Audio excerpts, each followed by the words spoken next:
Hi everyone, this is Julianne Victoria of Through the Peacock's Eyes. Welcome to my channel. So this is sort of an update video on what decks I am using personally and professionally for the autumn season. So the last video I said early autumn because I sensed I would probably be shifting decks in a few weeks or so, and I am. As we're getting closer to Halloween or Samhain, I'm really feeling drawn to decks that have a lot of black and gold or black and orange. Of course, those are the colors of the season. So I thought I'd show you some of them here. One of them is a new deck. I just got a deck I've been wanting for a long time. And two are decks. So I have 6 decks here. They're all tarot decks. I'm still using the same oracle decks that I discussed in the last video, and I'll link that on screen for you towards the end. And two of them I'm using specifically for personal shadow work. So let's start with those. So the first one is the Mythologia Fennica Tarot. I do have the guidebook in English. This deck, I mentioned in my Instagram post yesterday, I believe it was, how this deck always gives me shivers and brings me to tears. It's a very personal deck. It taps into the core of the shaman energy that I identify with. I have some Scandinavian ancestry. We don't know if there were actually Sami in there, but I've always been very drawn to that. So whether it's genetic ancestry or past life spiritual ancestry, there's a strong connection there for me. So I'll show you the back of this deck and some of the artwork. So it's just an intense deck for me.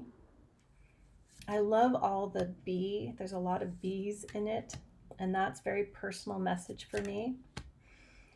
And the guidebook, reading the myths, the stories that these cards come from, the images come from.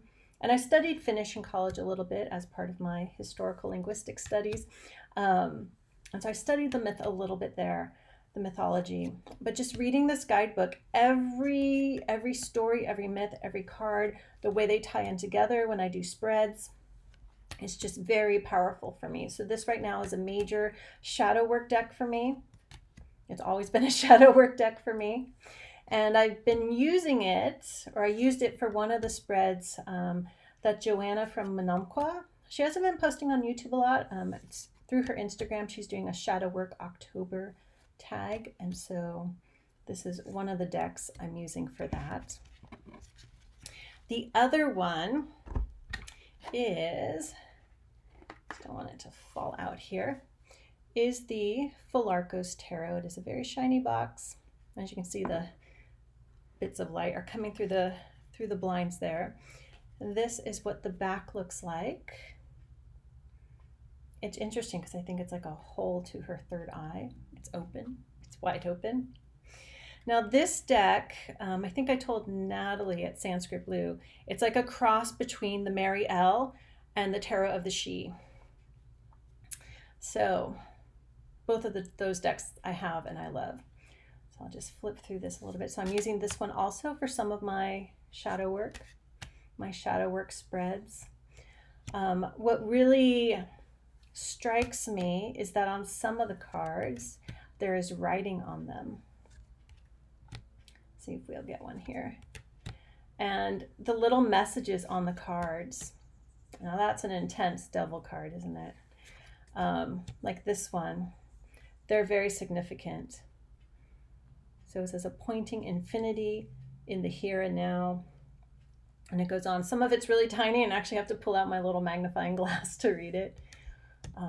But the way the cards dance and play together, the stories they tell together, has been quite powerful and significant for me. Okay, so those are the two decks I'm now using for, very personally, for deep shadow work, in a sense, ancestral work, ancestral healing work as well. Okay, so the next 4 decks are my black and gold. I'm calling them my black and gold decks. I'm really feeling drawn to work with those. especially because of one I just got yesterday and because of my most recent deck that I created. So if you haven't seen the video yet, I'll link it below and on screen towards the end.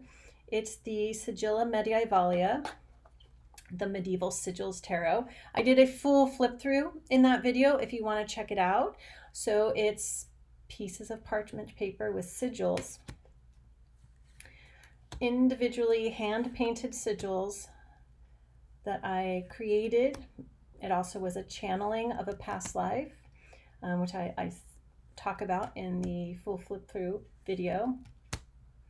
And so this is my latest tarot deck, and synchronistically, I launched it a week or two ago, and it's tying in with this season, the energy for me, very nicely.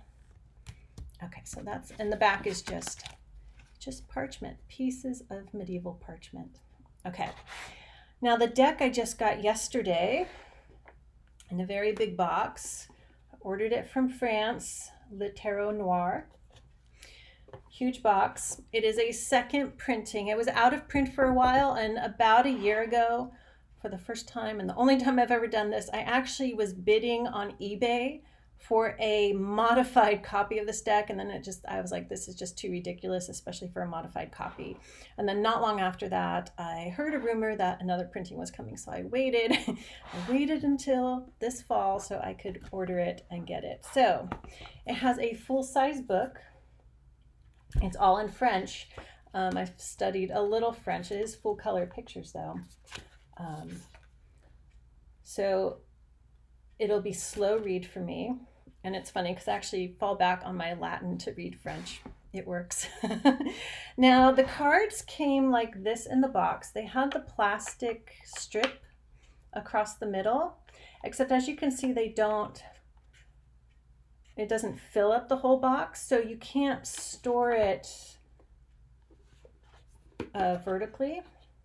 It does come with, however, I'll show you, a little golden bag. And surprisingly, there was no cushioning in here either.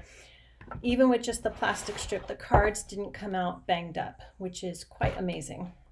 Coming all the way from France to California, so halfway around the world. But it did come with a golden bag, if you want to store them that way instead. So I might repurpose that box because I would have to store it flat, which I could do, but things fit on the shelf better upright. Okay, so these are huge cards. So Mythologia Fennica is standard tarot size. So you can see how much bigger these cards are. And it is a Marseille style deck.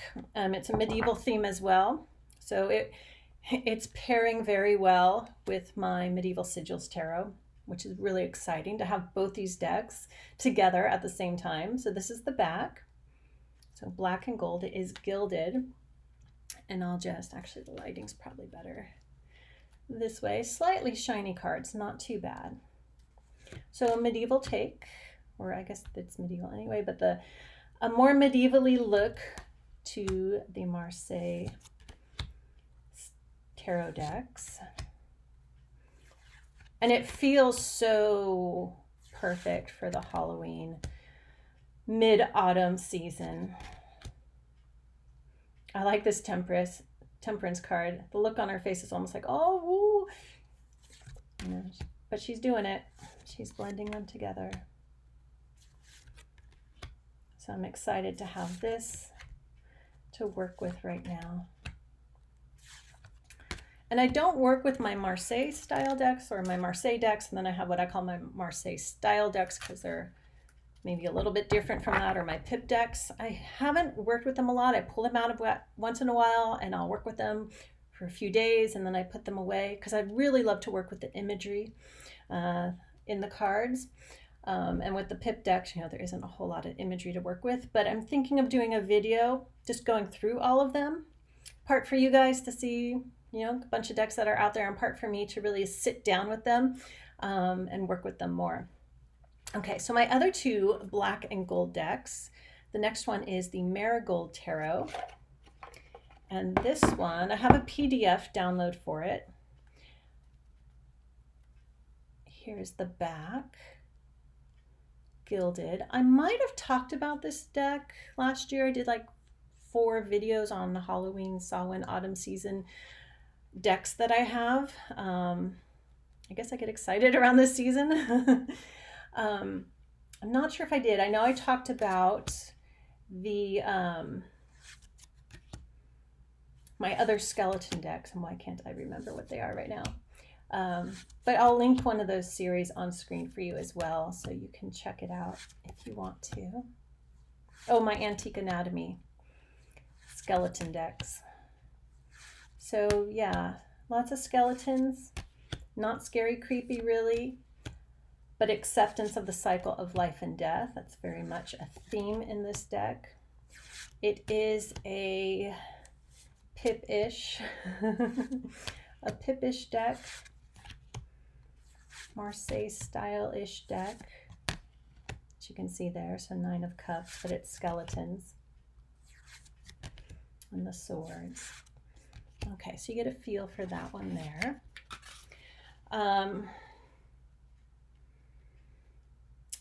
Yeah, actually all these decks here, they're indie decks. They're not mass market. They're not like US Games or Llewellyn or Los Scarabeo or Blue Angel. They're, yeah, independently published. That's kind of cool. Okay, and last but not least, the soul cards. Now it does have the beautiful pink roses on the box, and the inside of the box is beautiful too. This has that rose petal soft velvety finish. This is what the back looks like. There is a pink version of this as well, so instead of the black, it's like a pale pink. I chose the back. Has the black. It has the matte gold finish, and so the rose petal finish is hard to kind of show this way, but it's just black and gold. And it is a Pip style deck as well, or Marseille style, Pip-ish. I have various terms for it. So you get a feel for it.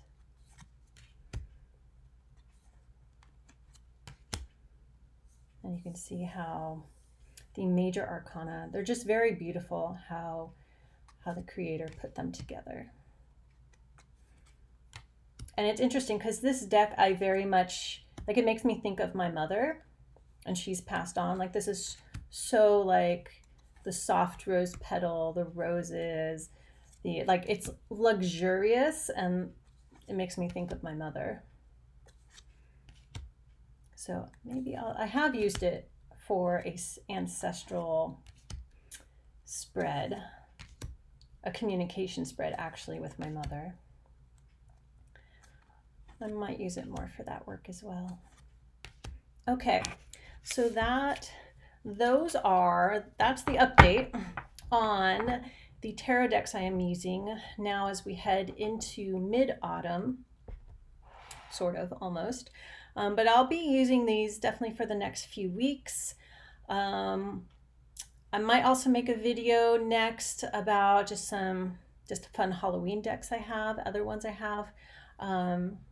Or maybe after Halloween, as we head into the darker season, I'll be shifting decks for the late autumn, early winter energy.